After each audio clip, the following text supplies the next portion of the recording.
Hey guys, welcome back. So we have this private screen protector here. It's called a WSKEN. That is the brand. Basically, if you've ever gone to like the Apple Store and had your screen protector applied for you, this whole kit basically has that for you.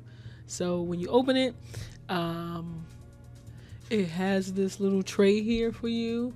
So inside it comes with one screen protector already set up for you to put onto your device.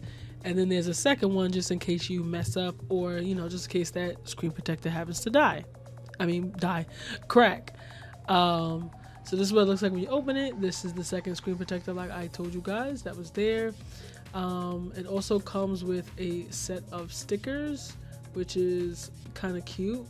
It also comes with the instructions in here, and it also comes with the wet wipe and the squeegee. Okay, so this is for iPhone 14 Plus Max, but safe to assume that they have it for the other iPhone models as well. Here are the instructions. It's clear as day. It tells you what to do for when you first need to install, and also it shows you what you need to do if you need to do a replacement as well. So basically, you just put it in the tray, align it with the camera bump into the hole, and then follow the steps that are on the screen, that are on the booklet. So you just gonna want to place your phone inside the tray here. There's like a little soft cushion, so when you close the lid, you don't like scratch your phone. Um, this is how it looks. I highly recommend that you turn off your phone completely, just so you're able to see if there are any bubbles there. So once you place the phone in there, you're going to clean your phone with the steps that are provided. So first you want to take your microfiber cloth, wipe it down for any smudges and fingerprints.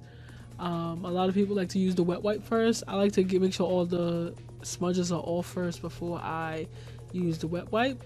You just want to make sure everything is there. That's why I pulled it up to check.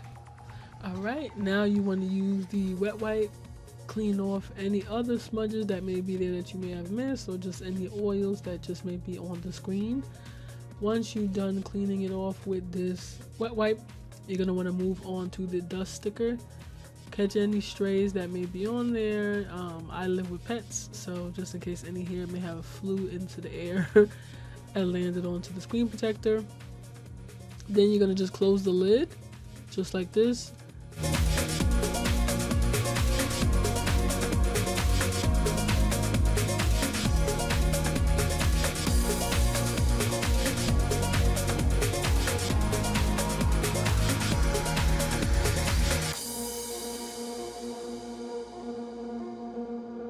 It also says after 24 hours, any like residual bubbles will fade out on its own.